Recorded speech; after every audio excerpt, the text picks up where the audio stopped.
Welcome to the Pop Culture Cosmos.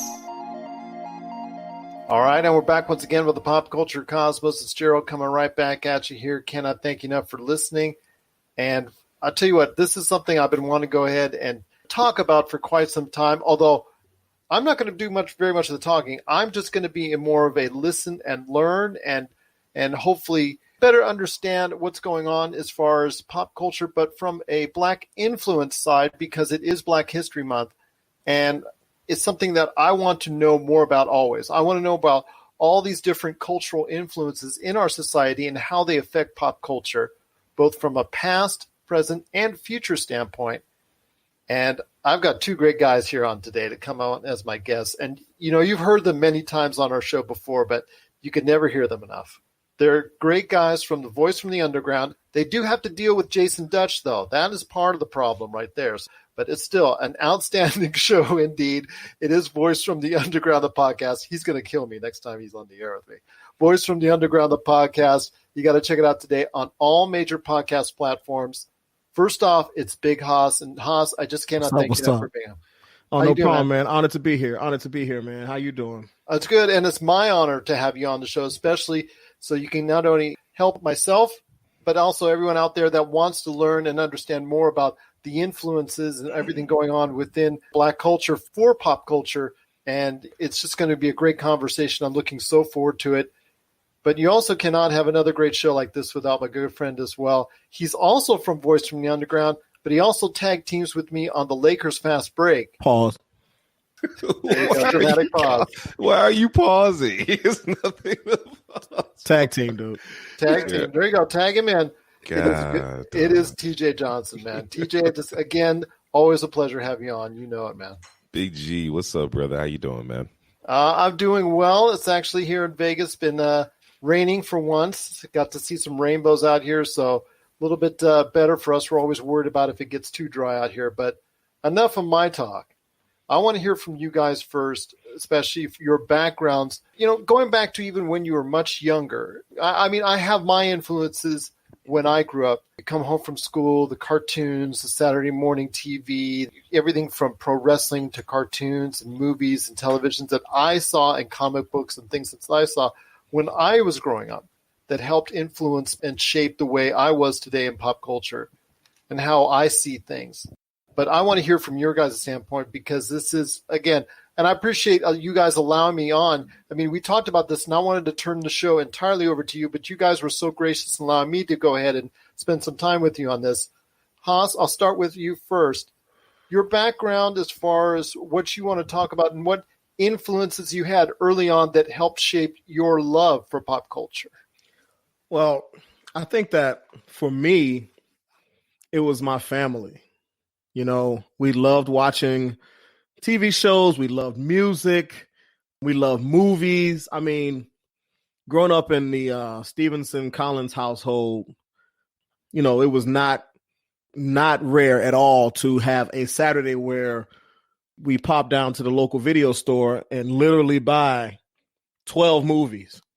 And Saturday morning, we go out and buy 12 movies and we watch movies into the early hours of the next Sunday morning, 2-3 o'clock in the morning. We're watching movies. We go to sleep. We wake up again.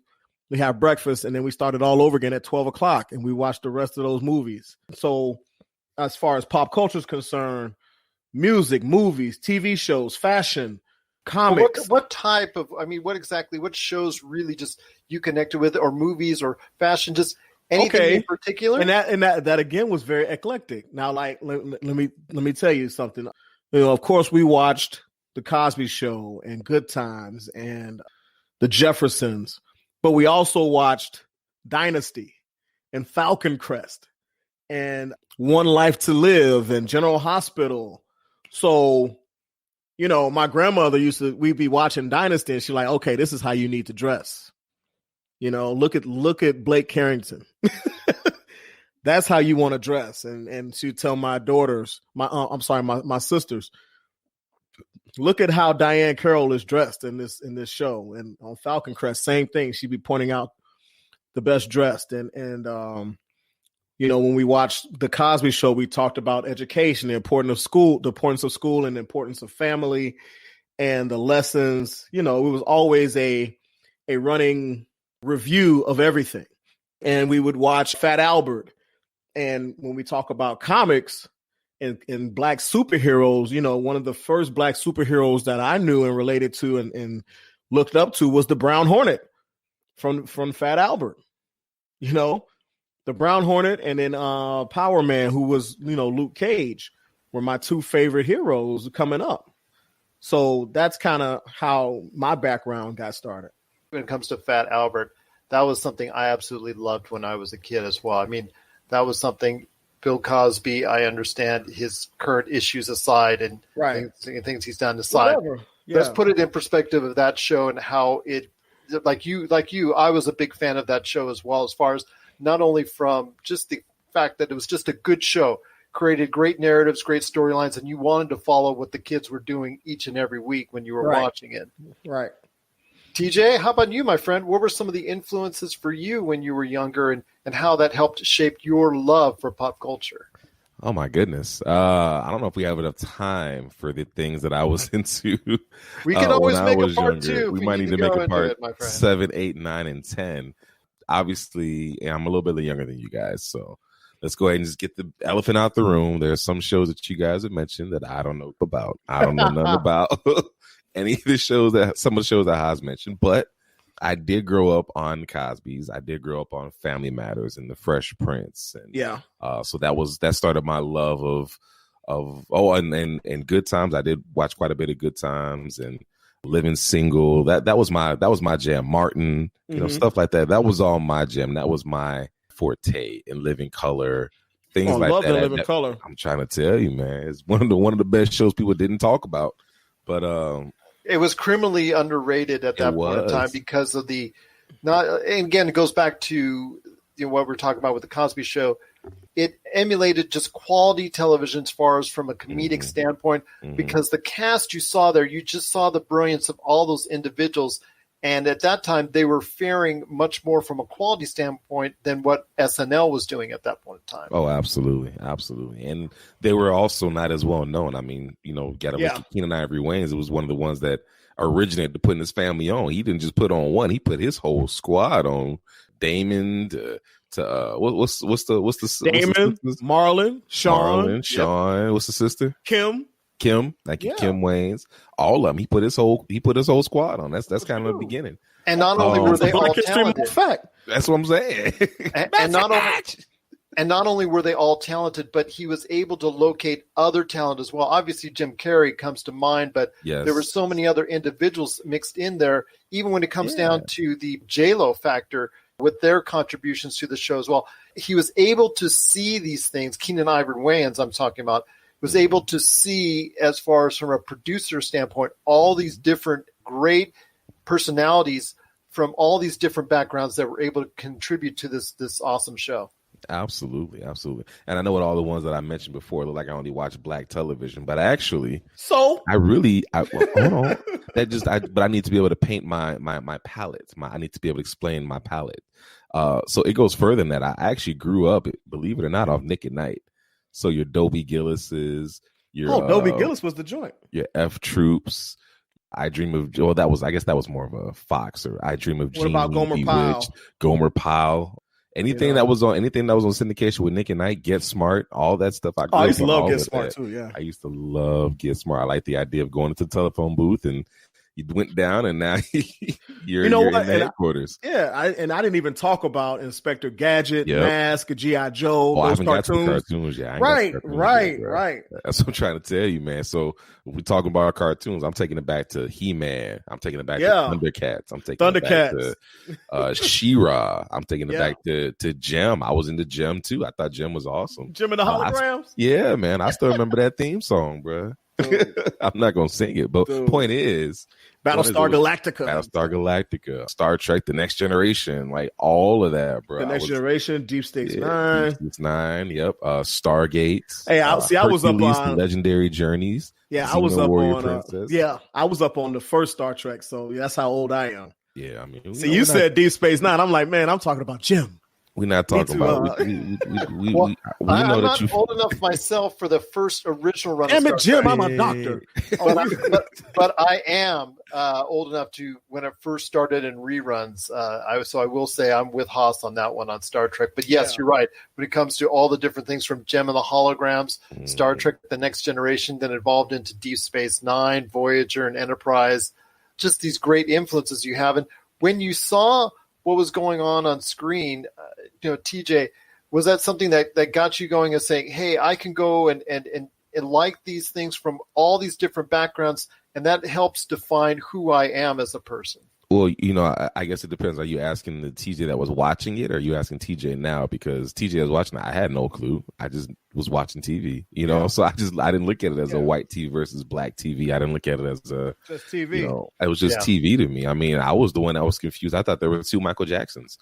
So I was, you know what I'm saying? Like, so I didn't have that concept in regards to, I'm watching Martin, I'm watching black television. These are people that look like me. I just looked at it just like, I'm just watching Martin Lawrence. Yeah. I didn't look at it like black and white at that point. So now, you fast forward to the benefit of age. Yeah. Yeah. With the benefit of age, and you fast forward now as a 35-year-old man, that type of stuff.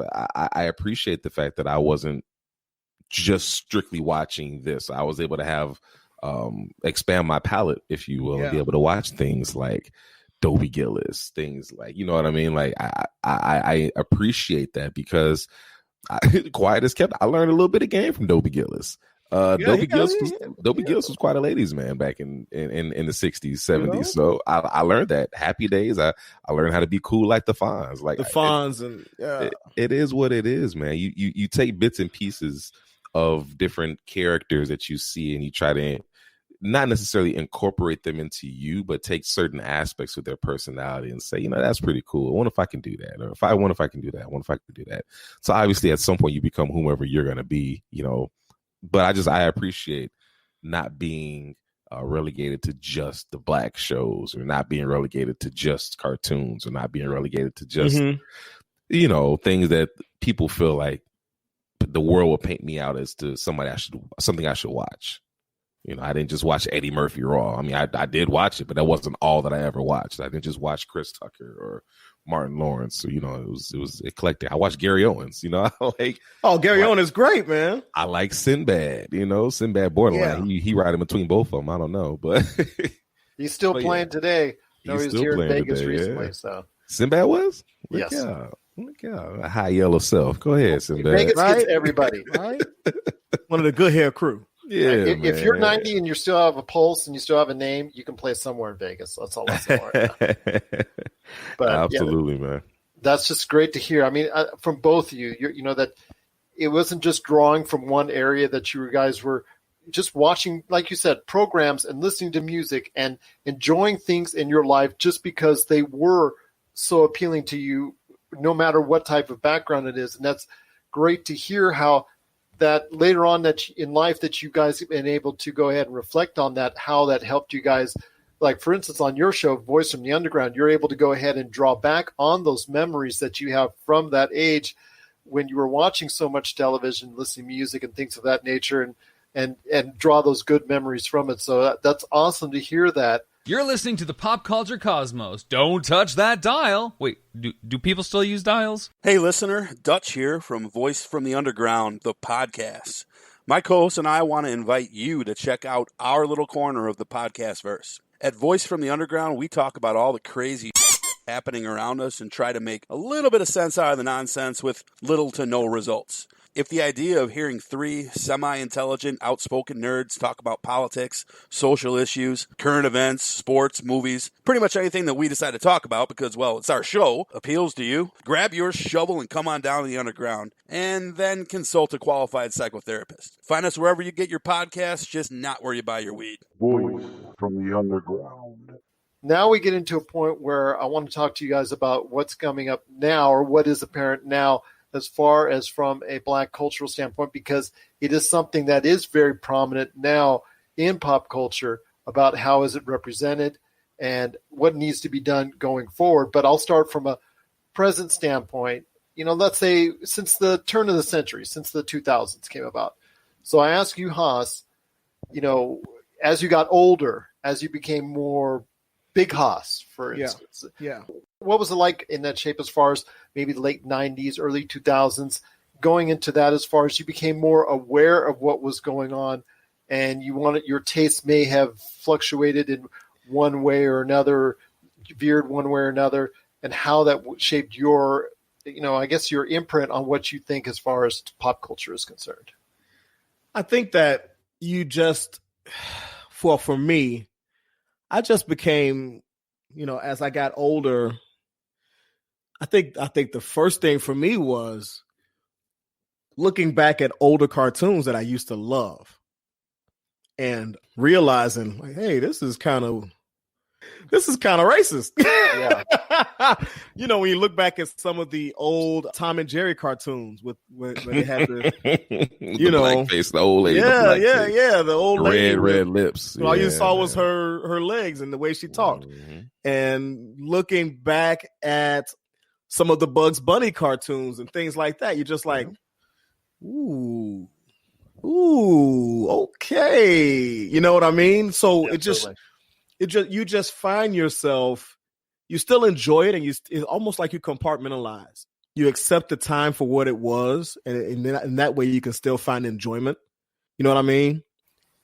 But you understand that was done in the 30s, the 40s, the 50s. That couldn't be made today. And that's what you find is you find yourself, you're able to put it in the time capsule that it was in. And so that you can still derive enjoyment from it. But then as you're looking at present day things, you're looking at those things through a more critical lens, because now the times have changed and people should know better. So when you see those things now, it's like, hey, the 40s and 50s and 60s is one thing, but this is 2017. This is 2018. This is 2005. This is 2006. We shouldn't be having these types of themes still being projected throughout our cartoons and into our children, because that's the thing, is that you're kind of indoctrinating those kids. I mean, I'm 6, 7, 8, 9 years old watching Tom and Jerry. You know what I mean? I'm 6, 7, 8, 9 years old watching Looney Tunes, watching Mickey Mouse, watching those things. And it's like, you don't know it, but there's little bits of pieces of prejudice being dropped into your brain right there. You know what I mean? Against yourself even. So you kind of you look at things at your contemporary art and contemporary media and contemporary pop culture through a different lens now. I hope that answered the question. I did, exactly. And like you said, even as we shifted from the 80s, 90s into a new century, right? When you're talking about all the shows and movies that were out in those times, and you saw the changing way we deal with our culture and the more appropriate ways in which to put something out there in pop culture as opposed to what was done. You go back, and as an adult, you realize, hey, this may have been okay for the time, but you understand it stays in that time, in that context, but don't try to go ahead and put it in today's marketplace, because it's not going to have the same effect, other than being, it's not just haha entertainment, I'm going to laugh it off. It's something that, this could be adversely affecting to a certain segment of the population or right. So TJ, I mean, you wish to concur, or your memories from that, as you got older and you understood that, hey, maybe this earlier stuff wasn't as hunky dory as as it could be now in today's pop culture, in today's society? Oh, well, I think that pretty much goes without saying. I mean, you have to learn how to evolve with the times, and television is no different. Television has learned to evolve. Television has learned to kind of be more progressive and not as, there are certain things that you got away with in the 60s, 70s that you are not even going to come close to getting away with now in the 2020s. Right. So it wouldn't even, you know what I mean? Like, it's one of those things, it's a gimme. Of course, like, for instance, even looking at a show as recent as a Family Guy, there are certain jokes that at the beginning of Family Guy, when it first came out in the mid, I don't know, 2010, whatever, things that you said in 2010, you're not saying those now. Say that now. You can't do certain things now. You can't, the way that they would objectify women in this show, you're not doing that now. So So it's the very nature of it. And I think when we go back and look at these Disney shows and Disney movies and cartoons from Looney Tunes and Merry Melodies and all that stuff, we have to take that into that perspective and that scope of saying, okay, this is what entertainment was like back in the 70s. This is what entertainment was like back in the 80s. And you could do things where you could be the hunk that tries to save the girl, and the girl would just be, oh, thank you, you're so strong, or whatever rudimentary thing it was. Right. And that's just the time that this show was made in. That's the period that the show was made in. That's what was acceptable. That was what was sociable. Now, not so much. The girls are going to want to try to save themselves. The girls are going to want to try to take care of themselves. So it's a natural progression. It's a natural evolution of the entertainment medium, and it's expected. It's expected. So yes, looking back at certain shows, as Big Haas mentioned, Merry Melodies, certain Disney cartoons, and even what's funny is that you go back and you watch Disney Plus now, and they'll tell you, hey, before you put this on, this was made in a different time. This was racist. So yeah, essentially, it's gonna let you know right now before you put this on that this you're gonna see some stuff, risque stuff in it. So be prepared, because that's what the entertainment was. But what I appreciate, if you will, about that is they're not hiding it. They're not acting like it didn't happen. Oh, I never made that. No. We did. We did. That. Yeah. I think Song of the South, though, I think is the one that always gets pointed to. Yeah. Because, you even see remnants of it when you go to Disneyland or Disney World and you go on Splash Mountain, and you see it as you're going, and your kids don't understand where these characters came from, and they don't tell you what movie it's from, and you don't really you try to, and I'm going to be honest with you, I try to dance around that issue, although my kids are Disney savvy enough to know now what I couldn't tell them 5 years ago as you go on that ride, exactly where these characters are from. And, it's probably the one thing that they're most ashamed of now that is part of their company. Yeah. And they have every right to be ashamed of, but I don't know. I'm just going to be honest with you. I don't know if I would necessarily say ashamed. But they maybe use it as a tool to educate now. Well, it's a tool to educate, but it also shows growth. I'm not the same person I was at 13, 14, 15 years old. So Disney, and we're not the same company that we were back then. Exactly. So, okay, this is part of our history. This is part of our culture. There's no denying it. That doesn't mean that I'm defined by who I was. I can define who I am today. But I'm not going to pretend like it didn't happen. I'm not going to act like, oh, that was never there. No. It was there. We had some things that were a little back in the day.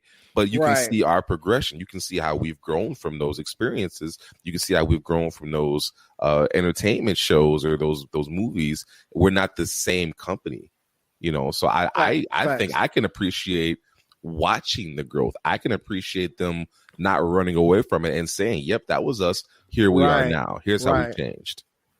Right, because there's a saying that I like. When we talk about growth, it's like, don't judge me by my past because that's not my address anymore. It's like, hey, I don't live there anymore. I'm not that guy from college. I'm not that guy from just after college. I'm not that guy from 10 years after college.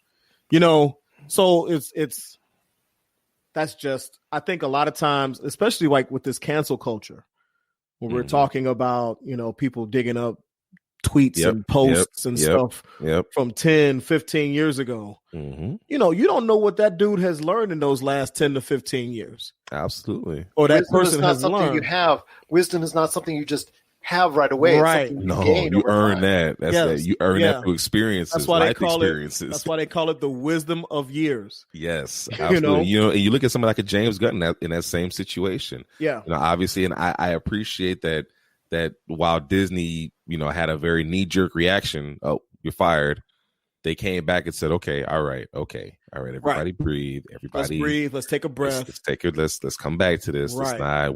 I think that was more of a ceremonious thing. Like we got to do something. So look, I'm gonna fire you, but just be cool. Let's take a breath and lay low. Yeah, just be cool. Almost like the David Stern Michael Jordan thing when he was got gambling. Hey, you got to go away for a little bit. Go sit down for a while. Yeah, go play some baseball or something. You got to go away from the sport. Go play with some sticks. That was never substantiated, of course. I'm just I'm just thinking. Man run around. Just putting it out there. He was still getting paid his bull salary. Yeah, man. So Chicago Barons. But anyways, we kind of making some chunk of change from Nike as well. Oh yeah, absolutely. Little taste, Michael's making that money. Yeah, as Eddie Murphy would say, now we have $300 million and $30. But it's funny, Oz, when you said that, it makes me think of that. You look at your car windshield. Your windshield is huge. Yeah. Uh-huh. Your rear view mirror is very small because you're not supposed to be worried about that. I told somebody that the other day. Yeah, you can't be worried about that rear view mirror. She's going through a tough time, and she just went through a breakup. Oh, I'm sorry. And we're talking, and she's just trying to rehash. How could she do this? How could she do that? Mm-hmm. I'm like, listen, girl, the windshield is bigger than the rearview mirror. And she's That's like, right. what? And I'm like, the windshield is bigger than the rearview mirror. There's greater things that lie ahead for you than whatever you've been through in the past. And what you got to do is you got to put her in the rearview mirror and keep looking out that windshield. You know That's what I mean? Right. But if you spend too much time looking in that rearview mirror, you're gonna miss something. You're gonna miss something. You're gonna run into something. Yeah, I'm just saying, man. These life lessons we give you on Pop Culture Cosmos. I'm telling you, that's what we doing. We're dropping jewels, baby. Dropping jewels up in this piece. You better have your bucket. There you go. Well, I'll tell you what, I'm learning a lot as we're listening right now. I cannot thank you enough, guys, for just passing on this great stuff going on right here on the Pop Culture Cosmos. But I will ask you, talked about as we're getting into this century and the influences in pop culture and whatnot, one of the things I did want to talk about, especially with the cancel culture that we have right now, is maybe something that came out in 2008. One of the things that's come out recently that they've talked about now that it's gone past its 10th anniversary, and that is Tropic Thunder and Robert Downey Jr.'s performance. And primarily, that's something that he had just finished Iron Man. He'd gotten such great acclaim. He got his mojo back as a big-time star. My mojo, baby. Exactly. And your thoughts on if something like that then could happen now in today's environment and go over in the same fashion, because that was such a big hit then. People were willing to go ahead, like we were talking about earlier, and say, haha, I'm taking it for what it was, right, and enjoying it, and it was a massive hit because of it. But would that happen now? If I could jump in on that first. Yeah, you got it, bro. Because we just talked about that on the Voice from the Underground podcast. I think that was the last week or the week before. What we were talking about was the filmmakers were very, very smart, because what they did was they dealt with that in the movie, if you recall, because the truly black character in the movie kept calling Robert Downey Jr.'s character out when he would overstep his bounds. He was like, hey, man, listen, this is, you know what this is, and you know what you're doing. And he would call him out. So it was one of those things where they inserted that into the movie, but they inserted the solution right in there with it. Like, hey, we're going to put this in here. And we know it's a touchy subject. We know that blackface is a touchy subject. So what we're going to do is, in order to get it in there, we're going to deal with it in certain ways in the movie. So that just made it more palatable. Because if he was just in the movie as a white dude pretending to be a black dude for a movie, then, and like there was no mention of it or no handling of that taboo or insensitivity, then I think it would have been even bigger. I think that certain people who did not recognize the nuance that they put in there by the other black character calling him out multiple times in the movie. It was multiple instances where the black character was like, hey, and put him in check pretty much. You know what I'm saying? I think that made it more of a palatable thing for people that might be insulted by like people of color like myself. TJ, what do you think? I think that's the same song from the Jeffersons. No, I completely agree. And I think what was the if you will, if I can use that word, that's my word of the day. That's Scrabble. My word of the day. Yep, Scrabble. Triple letter score right there. But they made sure they made fun. They poked fun at everybody. It wasn't just a black thing. It wasn't just a white thing. They pointed fun at everybody. The white actors who get coked out, and Ben Stiller's character when he went into the movies. He played the autistic character. He played the autistic character. He played the stupid superhero or the hero that keeps getting sequels and keep having to do the same thing again. Like, they poked fun at everybody. So I didn't take it the way that a lot of people would. Now, again, that movie can't come out in 2020. You're listening to the Pop Culture Cosmos.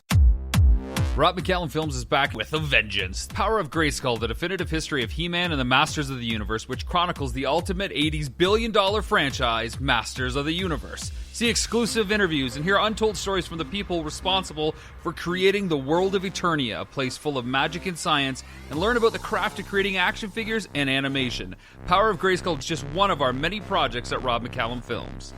People are too loud.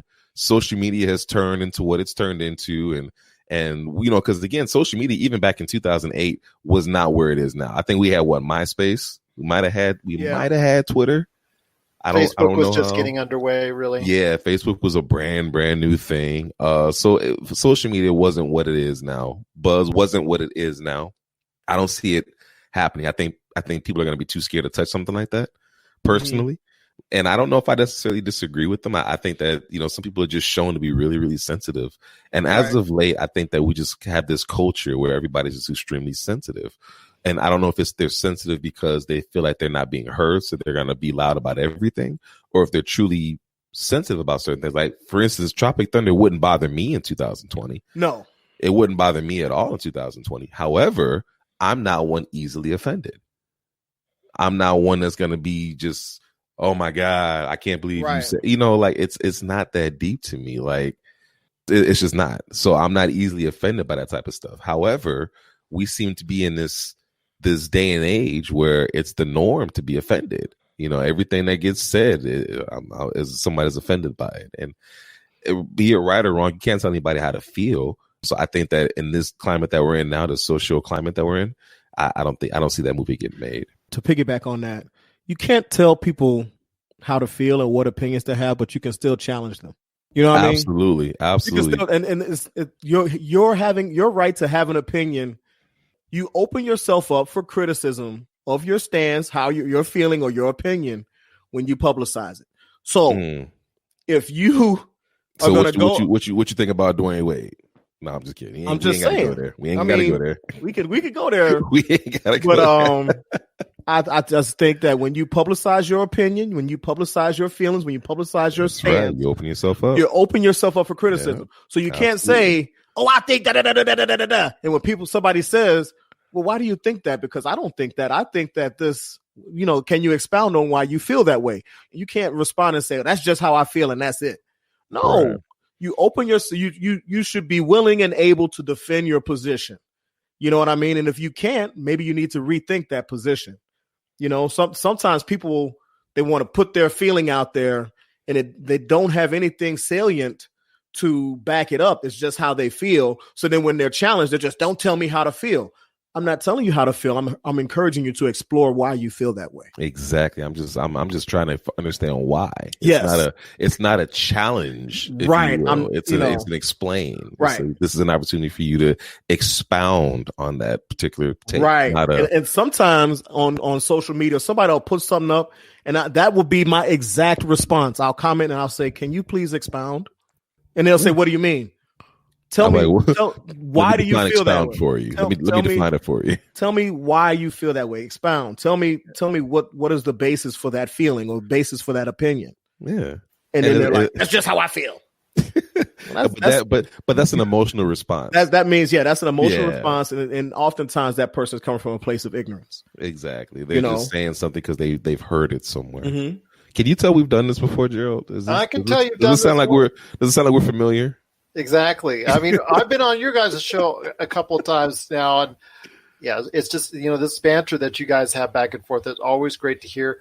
Let me ask you this: would the same thing go for a movie? And before we go ahead into the future and whatnot, I just want to touch on one more movie that I think was very out there, and people have these opinions about how they perceive it now in today's pop culture, and that is Blazing Saddles. Amazing, amazing movie. I remember. Would it be something that you could make now? Even let's say a Quentin Tarantino who has pushed those limits. Man, you can't. I think this is what I think about Blazing Saddles. It may not be able to be made now, but it should be able to be made now because it's still in so many ways such a relevant movie.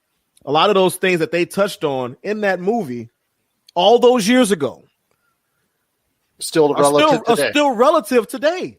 There's I still think that's conversations exactly that need to be had today. I think that's exactly why you don't need to remake it.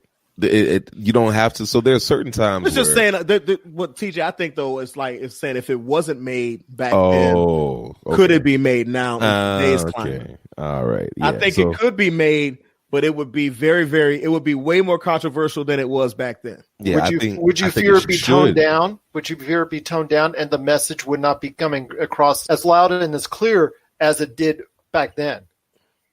I can say that. I could think that. I think that the censors and when I say this, the movie industry and whoever was doing the ratings and everything for that movie back then, they were courageous because they knew what was going on in that movie. They could have slapped an AO on it. Yeah, they could have easily made that a blue movie. You know what I'm saying? But they let it go through. So I think that now where we have people that are so scared of being sued and so scared of having being social media crucified, I think they would probably take a lot of the teeth out of that movie. Which would not make it the same movie. Nope. Yeah, I agree. So I just don't see it happening now. One, I think so. The thing that makes Blazing Saddles what it is the fact that it was made when it was, right? If you were to try to take Blazing Saddles and make it now, it's not going to have the same cultural impact because we're not in that same period. Now, That's not to say that racism is not still alive. Obviously, that's not the case. However, that was a period where racism was alive, but people didn't want to talk about it. It was very hush-hush. It was very, oh, no, it's not true. We've moved past it, blah, blah, blah, blah, blah, blah. So it was very hush-hush. Nowadays, this is not hush-hush. So Blazing Saddles, in all honesty, while it's funny, it's no different than a Queen and Slim. It's no different than what's the movie with Daniel Kaluuya? Yeah, what's the not Us, but the one that was before that. Oh, Get Out? Oh, Get Out. Thank you. It's not Get Out. It's not any of those films. And while those films again touched on a lot of the same issues that Blazing Saddles touched on, as far as just the differences and highlighting what's different about African Americans to whites or whatever the case may be, it's not going to have the same cultural impact. So you bring Blazing Saddles out now, it's just not going to hit the same. But if you'd have put Get Out in the 70s or in the 60s when Blazing Saddles came out, it'd been crazy. Bruh. It'd have been crazy. It'd been crazy. Think about that, man. If you'd have put Get Out or Us or NED or Queen and Slim out back then when Blazing Saddles was out, oh, nah, bruh. They'd be like, all right, we had one of these movies already. So you only get one per century, bro. Like, right. Y'all got to go. Y'all can't stay here. Y'all got the GO go. We ain't Speaking of that, I was watching the whole little docuseries of They've Gotta Have Us on Netflix. They've Gotta Have Us. Yes, it's on Netflix. It is a retrospective and a kind of a chronology of the advancement of blacks in film, both in front of and behind the camera, since the days of Gone with the Wind when Hattie McDaniel won. But you know something? I grew up on kung fu movies. I grew up on lots of movies that had subtitles. Crouching Tiger, Hidden Dragon, which was phenomenal. Yes, and The Raid Redemption. That was also an excellent. Raid Redemption was good. I have not seen that. Raid Redemption was good. The Rave Redemption. No, The Raid. Raid Redemption. Yeah, RAD. Sequel to The Raid. If you RADE. RAID. Okay. Yeah. If you want to see a quintessential kung fu movie, that's it right there. Yeah. If you only could see one, and I'm sorry to all respect to one of my favorites of all time, Bruce Lee. If you want to see one kung fu movie, that's it. The innovation in that movie is just outstanding. Oh, absolutely, absolutely. Now, if we're being sentimental, I love kung fu movies too. If we're being sentimental, then my favorite subtitle film is this 1997 Italian comedy drama. It's called Life is Beautiful. Yeah, there you go. Won the Academy I haven't Award. seen that. Oh, brother, that'll get you in the feels. That'll get you. It's essentially about a Holocaust survivor who has his family. Obviously, they've got put into Holocaust concentration camps, and he's spending the entire time convincing his child that they're just away at camp, and he's trying to hide. He's hiding the horrors. But I mean, it's a comedy. He's hiding the horrors He's hiding the horrors of the Holocaust. I'm telling you, brother. And then what? Yeah, man, it gets me right in the feels every time. Yeah, I couldn't watch but that. It is my absolute. It is my favorite subtitled film. By far. That's like 12 Years a Slave. I still haven't watched all of that. I can't. I won't watch that. And you know what? In the They've Got to Have Us docuseries, they do a segment on Amistad. And I was sitting here with my son, and I'm telling Camden how I was watching this with his mom, and I had to stop the movie like 3 times to cry. You know? Yeah. And they were going through it, and I was kind of hoping they wouldn't put this scene in there, but of course they did, where Jimon Honsu is yelling, give us free. I broke down there on the couch. Yeah, of course. Broke down again right there. And he's with the pain, man. I'm getting goosebumps thinking about it. Just give us free. Yeah. Woo! Yeah, man. Woo! One of the things that I have to admit that I was excited that I didn't have to do. I didn't have to have these talks with a little black boy because I didn't have a son. I had a girl. Yeah. I was not excited because I feel like I'm one of the originators, the original girl dad. I was a girl dad before it was a thing with Kobe, but I was breathing a sigh of relief to a degree because I didn't have to have those conversations. Yeah. I didn't have to talk to him about, son, this is what happens when you get stopped by the police. Right. Your hand into, you know, I don't want to have walking to around do even. Yeah. You know, my son can't even drive yet, and he's 12, and I had that talk with him. Yeah. So there were things that I was looking forward to not having to do that now that I have a son on the way, you know, now it changed the game. I have to put myself back in that. Peyton's 8 years older than Camden, so she's 20. So I didn't have that issue either until Camden came along. And it's like, then you start thinking about it. Switch it up. You start thinking about, oh my goodness, I'm gonna have to. You know, we've had some conversations over the last like few months where I didn't have those conversations with Peyton. So you know, yeah, I hear you, man. I hear you. I know you said you won't see 12 Years a Slave, and obviously I can understand why. But that was an Academy Award winner. And I will say rightfully so because it's an outstanding movie. But it also stars one of my favorite actors and one of the best actors out there today. Oh, Chiwetel. Can never say his name. Chiwetel. Just amazing actor. He's a great actor. He's a great actor. Yes, he is. In Serenity, he is the best villain ever. Yeah, ever. No, he was great in Serenity. He's not the best villain ever, but he was great in that movie. Okay. He's in my top 3. I mean, I'm talking about from a villainous standpoint, period.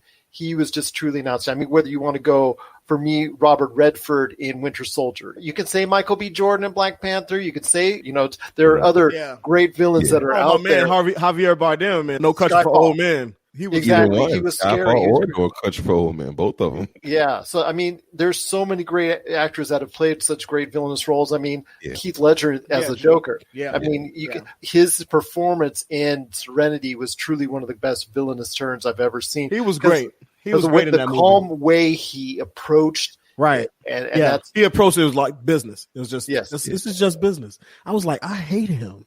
But you really hate this dude because that approach had not been really done before, and you always had to have I'm twerking my mustache, laughing. Well, you know something, I've started watching this show called Mr. Robot, and there's a villain in that TV show that is, I don't like him. He makes me sick. I don't hate him the way I hate Tariq from Power. Oh, don't get me started on that little. I hate Tariq. Oh my goodness. I'm almost suburban white woman slapping the soap opera character in the street for breaking up with him. You know what I mean? If I saw the dude that plays Tariq in the street, I might slap him upside the head. Michael Rainey will get worked. He would have to get this work. He I'm sorry. He was gonna catch. I'm sorry. I'm like, why are you so dumb, dude? Yeah, you gonna shoot him? Really? You gonna shoot? Go? Oh, I'm sorry. Please forgive me. That was a spoiler alert. My bad. No worries. My bad. But no, what I was. I haven't seen it yet, but I knew who it was. Everybody knew. But what I was saying about Chiwetel is that his best villainous role was Victor Sweets, man. Y'all better act. Oh, yes, and Four Brothers. Yes. Y'all better put some respect on Victor. I asked for out of town shooters. Just a truly brilliant actor. In town shooters give me in town problems. And we told that get down there and eat that. Have a meal with her man. Oh, get down there and have a meal with your man. Have a meal with your man. crazy. I'm like, this is crazy. He's so crazy. disrespectful. Oh my god! I'm sorry. No, Okay. no worries, no I might have worries. to watch that movie and just I go just to want to his watch that part. scene. I just want to watch that scene. I don't even want to watch the whole movie. The rest of the movies, whatever. I just want to watch his scenes again. Everything he did in that movie Was crazy. he stole the show. Yeah. He stole the show. What he does it in almost virtually. He does it in Yeah. virtually every movie He that he steals did. the show. He steals his scenes in almost every movie. He's getting very Denzel-like. That's something that Denzel does no matter what he's in, no matter where he's at. He was in that movie with Denzel, Inside Man. Oh, yeah, I know. But that's my point. Everything that he's doing, he's getting to be very Denzelish. Denzel-like. He's getting Denzel-esque. He's starting to, hey, man. I wanted to go on with talking about Mahershala Ali and other ones, but you mentioned Denzel for just a second. His influence in pop culture with all the movies that he's done, and he's such a great actor, even to this day. You see his son is going to be performing, doing, not only is he starting to get his own name, but I see him at the point where he could become a huge star in this industry. Yeah. Tenet, his next major outing, it looks like something that's really going to get a lot of people interested in. But do you think Dad will let him slide into his slot easily as far as a big box office name? Because I don't see it. I think Let me tell you. I got a funny story about him. So my wife and I were watching Ballers, right? We were watching Ballers, and we had never really watched it before, so we were watching it. And this guy's talking. I think my eyes were closed. I was looking away, and somebody's on screen talking. I said, "Where's Denzel?" I don't know Denzel was on this show. He sounds just like it. His enunciation, the breath in between his words, everything was like a young Denzel. Like he had that same. And I said, "That's Denzels Son." And my wife was like, "No, it's not. Nothing like this." I said, "I guarantee you, that's Denzel." So of course, watch it on Amazon. You can go back and look at the discography and all that stuff. And yep, sure enough, I said, "Boom! I told you that's Denzels Son."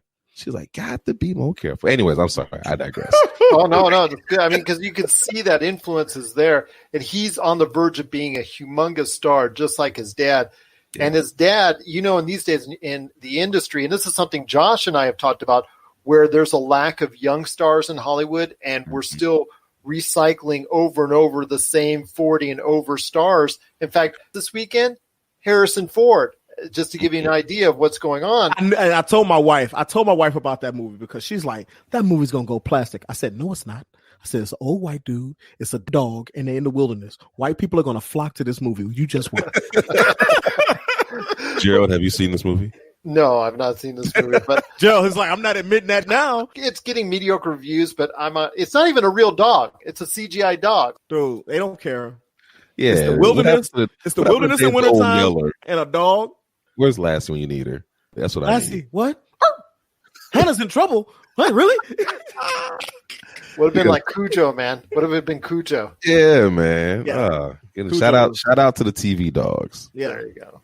Well, You're listening to the Pop Culture Cosmos. If you need your video game fix, be sure to check out Retro City Games. Located in Town Square on Las Vegas Boulevard or in Henderson, Nevada, Retro City Games has the cure for all your video game vices. Retro games and games for current consoles, Nintendo, Sega, PlayStation, Xbox, and more. Retro City Games has all the staples from any library and some highly collectible offerings too. So pick up a few games today at Retro City Games in Town Square on Las Vegas Boulevard or in Henderson, Nevada. Retro City Games is your video game metropolis. Before we head on out on this great show, and I just cannot thank you guys again for being a part of it, I want to ask this on the future and where we should be going as far as integrating fully the Black cultural experience with the pop culture experience and making it one, because in essence, it should be one that we're deriving all this from. Nobody can tell me now that this type of movie cannot do well with a woman, with African Americans, with Asians. You cannot tell me that anybody from any background cannot have a movie or a TV show or a property or a streaming thing or something out there that cannot do well, because Black Panther was really, for me, the big exclamation point on saying you are dead wrong. And here's the thing is that's another reason why that docuseries is so relevant, because Jesse Williams, they interviewed him and he was talking about how there had been this myth or this assertion that Black movies or diverse movies don't travel well and don't sell. And he was talking about how a university had done a study, and they showed that the more diverse a movie is, the more money it makes, period. The more diverse the movie is, the more money it makes, and the more money it makes across the globe, period. I'll just say this. You need to watch that docuseries on Netflix. It's really good. It touches on a bunch of subjects, and you get a lot of insights that you might not have picked up on. TJ, I mean, do you concur with that? I mean, is that something, because like I said, for the most part, like Haas was saying, the more diverse, the better it usually should end up being. Mm-hmm. I mean, now we're finally coming to that realization, but you still see instances with Medea. Now, Medea may not be the best example of it, but right. To me, it's something that, Tyler Perry made a living off it here in the United States. He did a great amount of business in it. When I see the numbers as far as it's concerned, I see a missed opportunity there, but it points to me a lot of apprehension from the movie industry about what they want to go ahead and represent worldwide. Well, that's a difficult question. I can understand that. Question for one, because I'm not a Tyler Perry fan. I gotta be honest with you. But you love that Tyler Perry episode of Boondocks, though, didn't you? I did like that episode of Boondocks. Yes, and he's great himself when he's doing a drama. I've seen him in other performances himself doing something outside the Medea character. Yeah, I like Tyler Perry when he's not doing anything Tyler Perry-ish. So I don't want him producing a movie. I don't want him being Medea. If he can do something where he's just like, for instance, I liked him when he had his little cameo in Star Trek. I like that. Absolutely. I like his little, he tried to be Aaron Cross. I didn't really like that too much, but I it was okay him. though. It was okay. He was terrible, but I appreciate him trying. I'm not going to sugarcoat that. He was his performance in Dick. No, I didn't see him in that one. I didn't see him in Dick. He did a great job in that movie. I think his movie was one of those scene-stealing performances because you were surprised that Tyler Perry was okay. Oh, they're putting Tyler Perry in here, and you wonder because you see him as Medea, you wonder if he can go ahead and has that kind of range, and he does. When he gets those opportunities, I think for the most part, he takes advantage of them. Well, so I think when we go back to the original kind of question here in regards to if we can kind of merge and have it all be one type of entertainment, what we have to remember is that Black culture has been stolen since the beginning. So for us to finally be able to just have something for ourselves, like a Black Panther, where it's like, this is our culture, this is us that we're pouring into this, is an awesome thing. But make no mistake about it, Black culture is sprinkled throughout this entire industry, throughout this entire entertainment medium. This is not a exclusive thing. I hate to say it, but we've had our style bitten since we've had style. Like anything that we've done, it's been bitten and it's been used in another Paul format. Mooney said it best. He's like, everybody love to be a Black person, but don't nobody want to be a Black person. Right, absolutely. People love Black culture, but they don't like Black people. Exactly. So that's not a new thing. Black appropriation is just what it's always been, and it's not going anywhere. Like you said, everybody wants to have Black culture, but they don't want to be Black, and so they want to be able to have Black swagger, and they want to be able to sing, and they want to be able to dance. I mean, you look at Get Out. They want to be able to do all the things that Black people can do.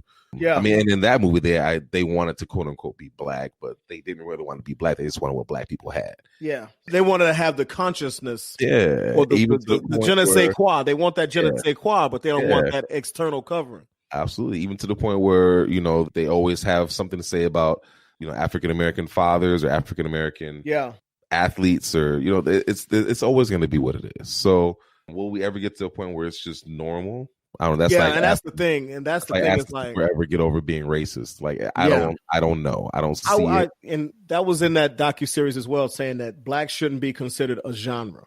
Yeah. Like if it's a Black horror movie, or if it's a horror movie featuring Black people, it's a Black horror movie, and they put it in this Black genre. And if it's a superhero movie featuring Black, it's a Black superhero movie. How come it can't be a superhero movie and it just happens to be a cast of all Blacks or mostly Blacks or mostly people of color, this or that? Yep. And it's just one of those things where we need to phase out of this Black as a genre, and that's how we're going to set up our marketing, and that's how we're going to set up our promotions and our advertising. And those things are going to be geared first towards Black people as this powerful Black this or this Black that. That'll never stop because that's how they get the black dollar. I mean, let's just be all the way 100. But here's the thing, though. Here's the thing, though, TJ. But look at it. If they promote it, if they put out the trailer for Black Panther, whether they call it a black movie or not, black people gonna see that trailer and see all them black people in the movie, right? You don't have to say a tour de force for blacks. You don't have to say something like that because it's like, oh, look at all these black people in this movie. It's mostly black people. I want to go see that. You know what I'm saying? But and then other people will say it's Marvel, so I want to go see it. It's part of the Marvel MCU. They very well could, but then they also know what they're doing in regards to their marketing because they know to push it. They know to push it on BET. They know to push it as far as the urban radio station. They know to talk about it on those stations. They know they released it in Black History Month. Like, yeah, I can understand that as a strategy. It's a strategy to get but they don't black dollar. But they don't have to, put blackity black in the verbiage for the promotion. They shouldn't have to. They shouldn't have to. Right. That's what I'm saying. They shouldn't have to. Absolutely. But they're going to because that's how they want to get the black dollar. But I also remember when talking to you, Haas, and especially you, TJ, how emotional and how happy you guys were. Absolutely. That would have achieved the success that it did. That would have been there no matter what, no matter how it was promoted. You would go. The promotion tactics that they use didn't factor into how I felt about the movie watching it and the impact that it had watching it. Yes, it was great for black people, but it's one of those things that you didn't have to call it a black movie for it to have that impact for black people. Exactly. Well, I'll tell you what, it's been a great conversation with you guys and seeing where you would like to see just the influence of where pop culture should go to be all inclusive coming up in the future. And I look forward to hopefully happening. We're seeing it now, but I want to see it even more coming up in the future for our generations beyond, for my daughters, if I'm lucky to have them, grandkids and beyond, and for your kids and their kids and beyond as well. I'm hoping for something that, like you guys were talking about, it being just a superhero movie, or being just a horror movie, or being just a streaming show, or being we get to the point where we can shun all these labels and just see it as good or bad content. And then we go from there. Right. Yeah. Well, before we head on out, guys, as far as for recording for the Pop Culture Cosmos, I want to hear thoughts on what you guys are up to at Voice from the Underground, because I've got Big Haas with me. I've got TJ Johnson with me. They're two major parts of Voice from the Underground. And besides just tolerating Jason Dutch for 2.5 hours, what are you guys up to? And he's going to kill me. 2.5 hours, bro. That's a light recording for Voice from the Underground. There you go. Exactly. Right. What are you guys up to doing when it comes to Voice from the Underground? You pretty much hit the nail on the head, brother. We try to just survive Jason Dutch. It's not always easy. I think that was our niche. We were a socio-political show trying to give a voice to the voiceless, and I think that was even our tagline for a little bit, trying to give a voice to the voiceless. But I think Big Haas can attest to this too. We've evolved a little bit. Understand that politics is still something that's going to be at core what we talk about a lot of times, but there's so much more to Hassan. There's so much more to Jason. There's so much more to TJ than just politics. There's so much more than just talking about the black vote, and there's so much more about talking about how it affects black people, and how there's more to us. We're all fathers, we all have girls, we're all from different walks of life, we all have different ideologies and beliefs, and I think the important thing is that what we do at Voice from the Underground is that we listen. A lot of times we do a lot of talking. We do like to give a voice to the voices, but we also like to make sure we're having a little bit of fun and evolve our brand to not just be so heavy. We don't always want to be soapboxy heavy.